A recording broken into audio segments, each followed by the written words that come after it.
Okay, boys and girls, let's go ahead and pick up with chapter 11 of The Clay Marble by Mingfong Ho. Here we go. Chapter 11. The path wound through the edge of the Nongchan Plain and into the forest behind it. Everyone seemed to know where Kong Siler's camp was, so asking for directions was no problem, especially when we met up with some newly recruited soldiers who were on their way to the base camp themselves. Still, it was a long walk.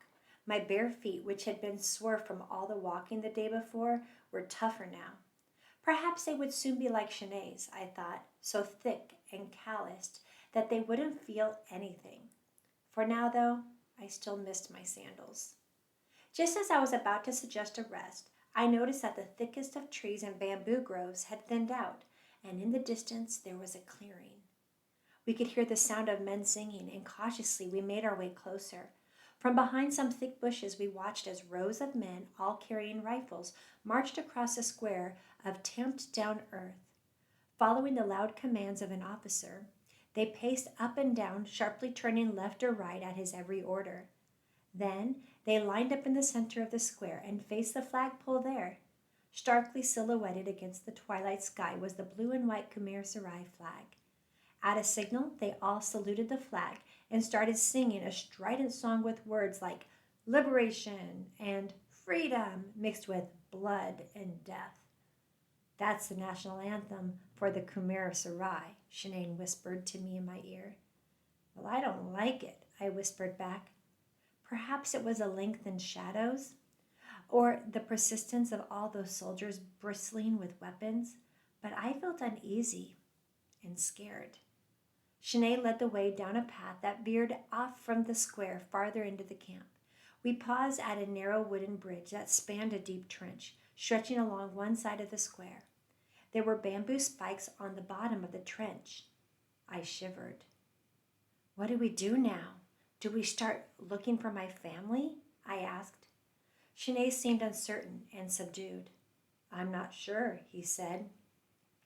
I looked around at the gathering dusk with deep misgivings. What were we doing in the middle of the dark forest, I wondered, with nowhere to go and nothing to eat? As if sensing my thoughts, Shanae pointed to an abandoned lean-to with torn thatching for a roof and suggested that we sleep there. Without waiting for my answer, he crawled into the shelter and curled up in the corner. As I hesitated outside, he beckoned me in impatiently. Get some sleep, he said. We'll look for your family tomorrow. We? So Shanae was going to help me look for my family? I realized then that I had made a friend and quietly crept under the thatching and laid down next to Shanae. I spent a restless night, tossing about, listening to the torn thatching flapping in the wind. The forest sounded strange and scary, alive with the grunts and shuffling of mysterious animals. I scrunched up into a small ball and waited for the morning. At some point I must have dozed off, because when I opened my eyes, Shanae was standing over me, grinning. Breakfast, he announced, and squatted next to me, held out some cold rice on a banana leaf. Where'd you get it? I asked. I took it, he said. What do you mean? Who did you take it from? Shanae looked annoyed. Do you want it or not? If you're going to be so picky about where your food comes from, I can eat it up all myself. You stole it, I said. With a defiant tilt of his chin, Shanae started eating the rice. Not really, he said. It's kind of a secret sharing, that's all. I just don't bother to tell the people that they're sharing their things with me. Anyway, food's meant to be eaten by the hungry. I was about to protest when my stomach rumbled. Shanae was right, I thought. Food was meant to be shared. I reached out and broke off a chunk of the rice for myself. That day, Shanae and I wandered around at the base camp looking for my family. It was hard to know where to begin. If Shanae had not been with me, I would probably have been too timid and scared to do much more than huddle in a corner somewhere by myself. With his guidance, though, we began by slowly circling the outer edges of the sprawling base camp, where hundreds of new families had come for shelter. I took the better part of the day just to circle the camp once, and by nightfall I was tired and very hungry. That night we returned to the spot where we had slept before and went to sleep with empty stomachs. I missed my mother terribly. It seemed so lonely to come back someplace and not have anybody to even ask you where you had been. Slipping my hand in my pocket, I rubbed the magic marble Jean-Tu had given me. I knew that Chenet would only laugh if he knew about it. But as I drifted off to sleep, I held the marble in my hand and silently asked it to help me find my mother.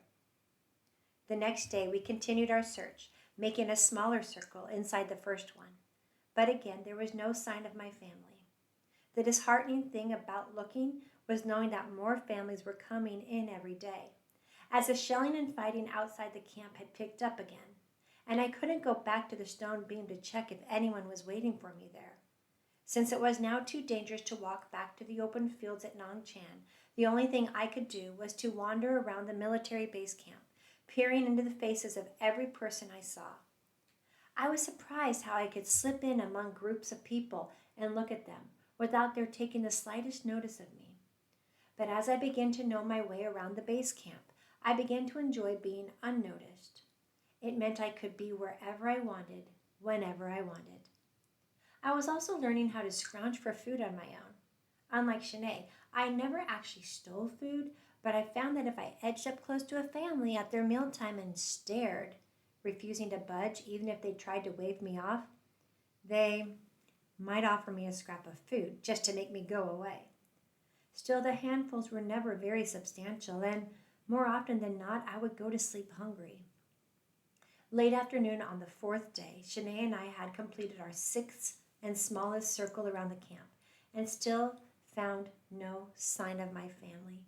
The only area we hadn't yet covered was the military headquarters next to the big square where we had seen the soldiers saluting their flag that first evening. "What do we do now?" I asked Chenet. Chenet surveyed the area around us. Clustered around the square were a dozen thatched huts, the biggest of which was, Chenet told me, where General Kung Sailor himself lived. Behind them were tents for higher-ranking officers, and nearby were the long thatched barracks for the enlisted soldiers. "We could look around the barracks," Chenet said without enthusiasm. "What's the use?" I said, on the verge of tears. "They won't be there." I was tired and discouraged and hungry, and everything seemed bleak. How could I ever hope to find my family when I didn't have the energy to go on looking for them? It was then that I smelled it.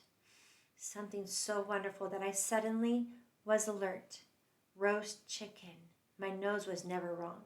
My brother had often teased me about it, saying that I could sniff out ripening tamarind pods or guava fruit before even the bees got to them.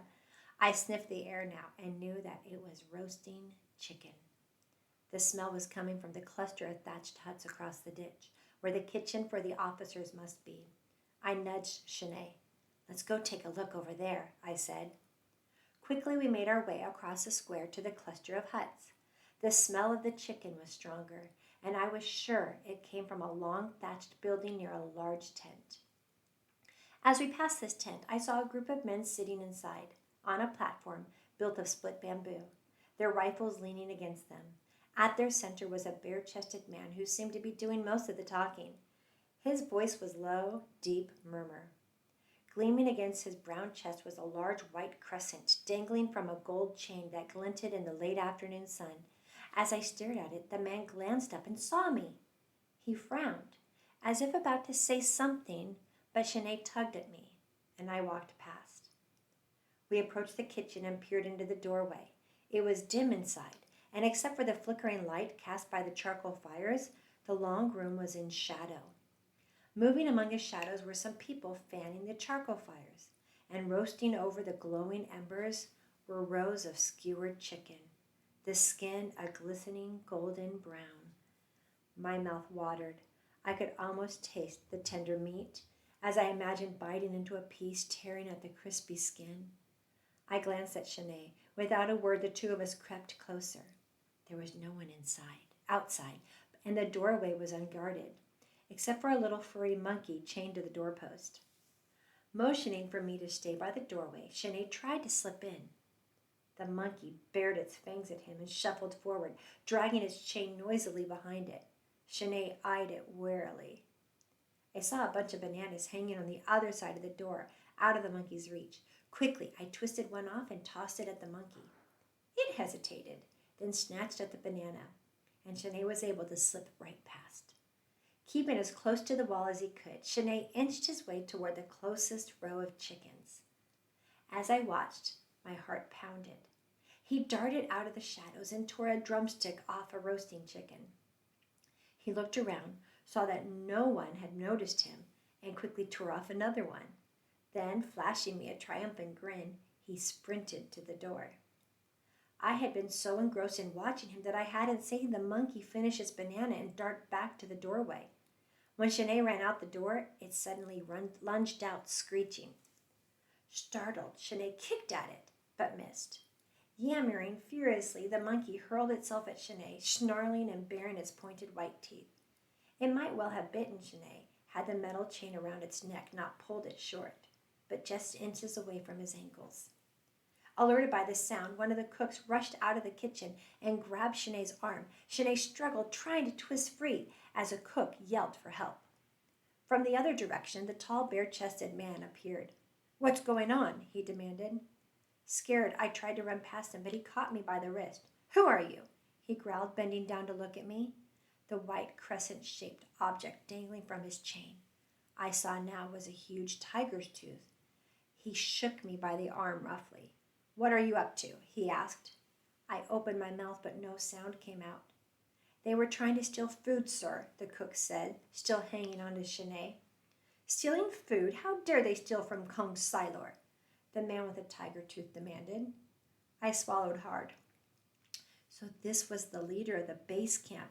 We couldn't have gotten into worse trouble if we had tried. "Well, answer me," he thundered. I could tell by the stricken look on Shanae's face that he wasn't going to be any help. I slipped my free hand into my pocket and took out my magic marble. "Please," I begged it silently, "please give me courage. Make me strong and brave." The marble felt heavy and smooth in my fist, and as I held it, I felt it radiate a kind of power. I took a deep breath and felt calmer. "I'm sorry, Mr. Kung, sir," I managed to say, "but we were hungry." "That doesn't mean you can steal my food," Kung Silor said sternly. Well, how else would we have gotten it? I thought.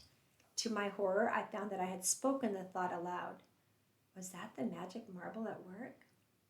Kung Silor looked taken aback, then amused. "You could have asked for it," he said. I looked at the drumstick in Shanae's hand. A trickle of oil dripped off them. At that moment, I felt I wanted a piece of chicken more badly than I had ever wanted anything. Impulsively, I took one of the drumsticks from Shanae, then turned to Kung Silor. "Fine, I'll ask for it then. Can I have it, please?" I said. The cook gasped. "Insolent brat!" he hissed, and made a move to grab me. Kung Silor waved him aside. He studied me with new interest. "I like you, little girl," he said. "You've got spirit." "My name's Dara," I told him, "and I'm not little." "All right, Dara, I'll let you off this time, but don't let me catch you stealing any more food, or I'll have your mother whip you." "Yes, sir," I said. My instinct told me not to reveal that I didn't know where my mother or any of my family were. He started to turn away, dismissing us all with an absent-minded wave. "Sir," I called out, "about that piece of chicken?" Yes, he said impatiently. "Take it." "Thank you, sir," I said, but could we have some rice with it too, please?" He laughed, a deep, throaty sound. "Anything else you want, Dara?" he said. I squeezed the marble for good luck. "I'd like to work in the kitchen," I said quickly, "in exchange for free meals." Kung Silor looked at the cook. "Well, could you use her? How about it?" The cook glared at me. "If you say so, sir," he said reluctantly. He released Shanae and stalked back into the kitchen.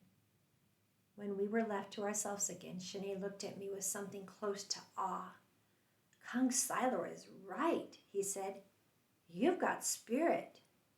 I smiled, but I knew it was actually the magic that Shantu had put in the marble. And that is the end of our chapter 11. We will pick up with chapter 12 next. I'm excited to see, does Dara find her family or not? We'll see. See you later. Bye.